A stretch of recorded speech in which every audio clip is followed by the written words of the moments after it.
Are you ready to unleash your full potential and become unstoppable in your success and leadership? Welcome to the Unleashed and Unstoppable podcast, where we provide powerful insights and strategies for coaches, corporate leaders, and entrepreneurs. I'm Alexanne Carter. And I'm Carol Register, and we're certified master neurocoaches who are passionate about helping you overcome your limiting beliefs and optimize your performance.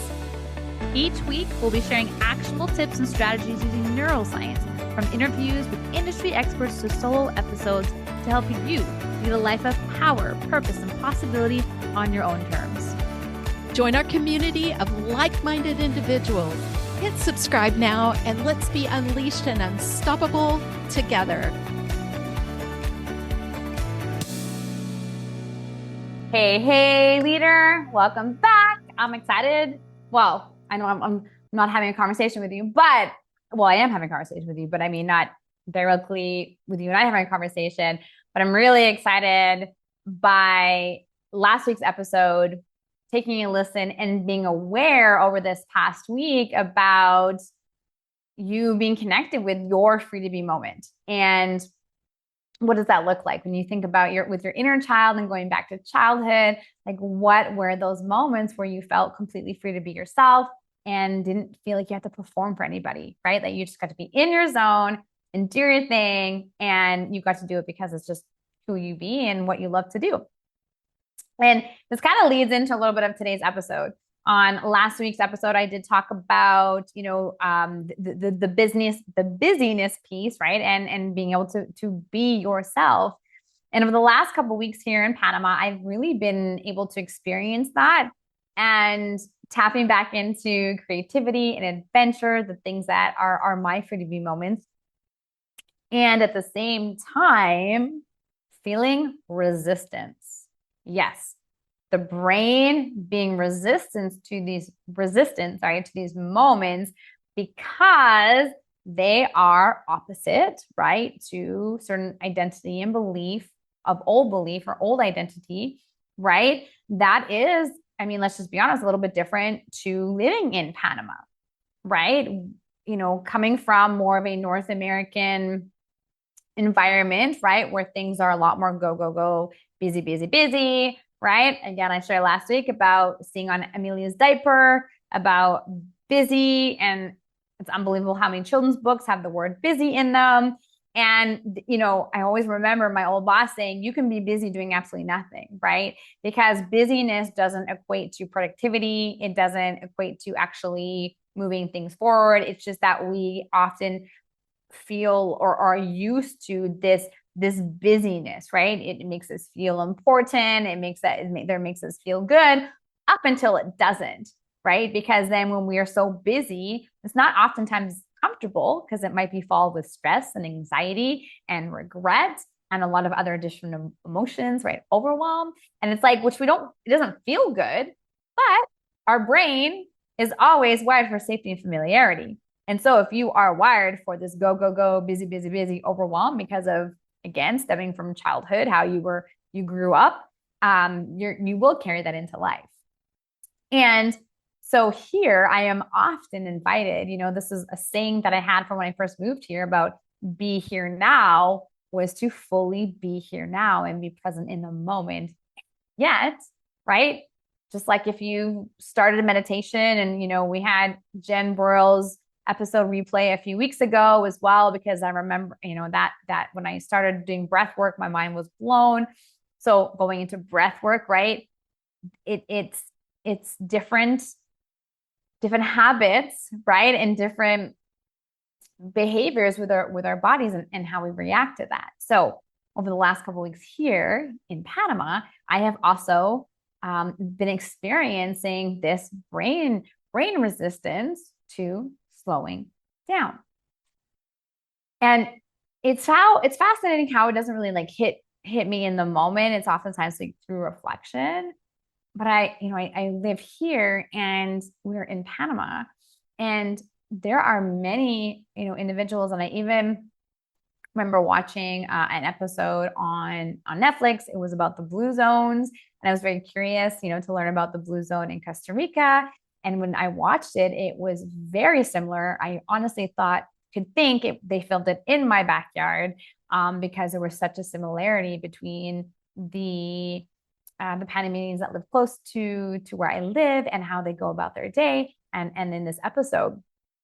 And so, it's the guys that get up and they walk, for quite a while in the morning. The guys that are on their horses. They're not in a rush. They're not in a hurry. Like, this is just part of their day.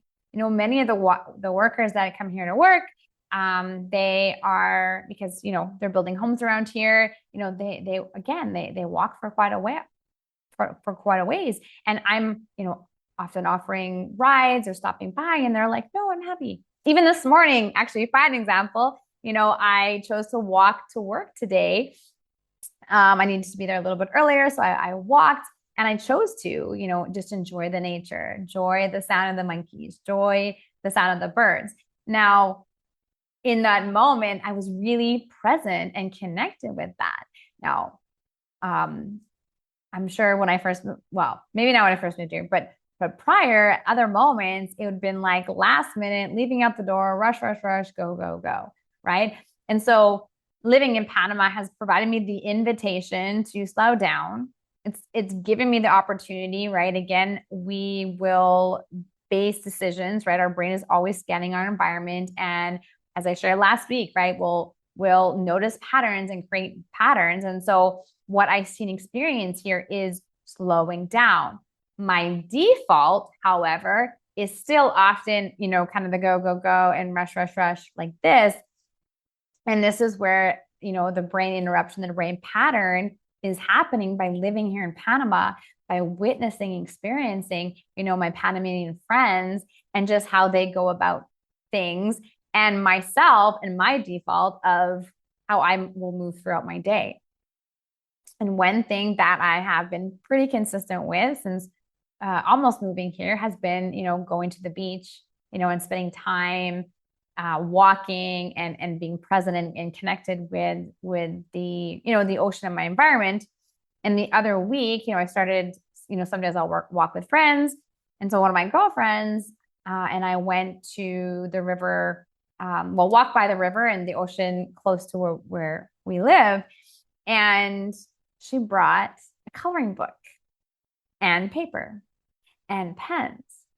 And I'm always up for anything. And so I was like, yeah, what a great idea. I smiled and I noticed how it was, I felt the resistance because, even though I am slowing down, quote unquote, so I believe, I'm still like, I go to the beach, I go for a walk. There's still kind of like a certain pattern and a rhythm to it. And what she was inviting me to what she was inviting me to do was truly, one, interrupt that pattern and truly sit down and pause and to actually sit and absorb and look. And I know, I remember noticing, thinking, oh my goodness, like it's the internal dialogue that we go through. And it took me, a second to really like be there, right? To really detach myself from the thoughts in my head of, how much time do we have? When do we need to head back? And I was just, when it goes to show, right, our default thought patterns and systems and how we operate. And so this is one example, and I've experienced multiple examples over the while. And the lesson through all of this is, one, just that total awareness piece of how I was a little like, I wasn't resistant to it, but it was my body, right? My body was like, okay, this is uncomfortable. This is different. This is not our regular quote unquote pattern in what we do, right? The second thing, which is what is super powerful, and we often talk about this, right? Carol and I are talking about how time is expansive or contractive, is that we're able to be there. We slow down time. We're able to have that moment and just take in the nature and stretch ourselves into creativity, which was really fun and really cool. Again, noticing some resistance because this is not something I usually do. It's not part of the routine, right? And seeing how there was time for that, right? And when we operate so much, and I know this is has often been what I've worked through, about the scarcity with time, is that there was ample amount of time to do all of it, right? To do the walking, for me to do the driving to get to the location, to do the the the beach walk, and to be sitting in silence, and to listen to some music, and to have the conversation, and to create the connection. And it was just a beautiful moment in beautiful lesson, sorry, in that moment of like, how often are we truly pausing and stopping to be in the moment? Truly, where we're not thinking about the next thing. We're not constantly checking our watch, right? Afraid that we'll be late, afraid that we'll forget something, right? Again, like allowing this negativity bias sort of like take over because of all the fears, versus being in a place of possibility and presence and just enjoying the moment, right? I talked so much last week about that inner child. And this is the invitation. As adults, often we are in this responsibility mentality, right? So coming from our identity, needing to be responsible, needing to, and these pressures and these stresses that walk around with, right? But when we can really take a moment to pause, right? Tap into that play, connect with our inner child, it's really cool what we can experience. And I guess, really why I wanted to share this with you today is because I think I was really surprised in the moment. We've been here almost a year now, and I've had many opportunities to really, pause and slow down and be invited to do that. And yet there's this default programming.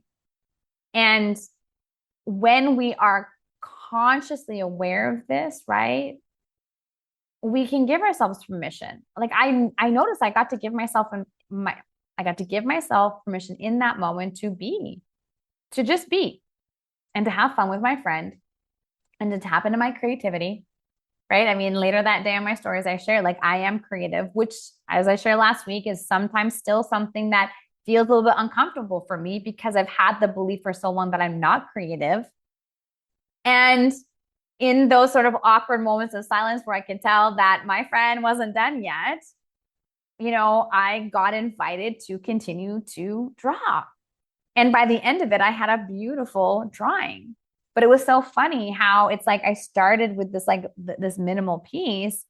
And once I sort of let go, like it's like I felt, right? We always talk about like a thought follows an emotion, right? Which forms the belief. So when I was able to let go of this connection to time, and it needed to be done quickly, and I just got to give, and I gave myself that permission to just be there.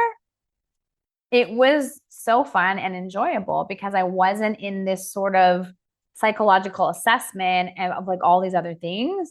I just got to be completely present, and it was so cool. And I'm so grateful for all of those opportunities. But what I'm here to say is you don't have to move to Panama and have, Panamanian friends to create those opportunities. You can create those opportunities yourself. You just need to give yourself the permission to do it and to experience it, right? And why not make it more fun by enrolling other people, right? Your kids, your friends, your family to join you. And notice and pay attention, because at first it might feel uncomfortable for you.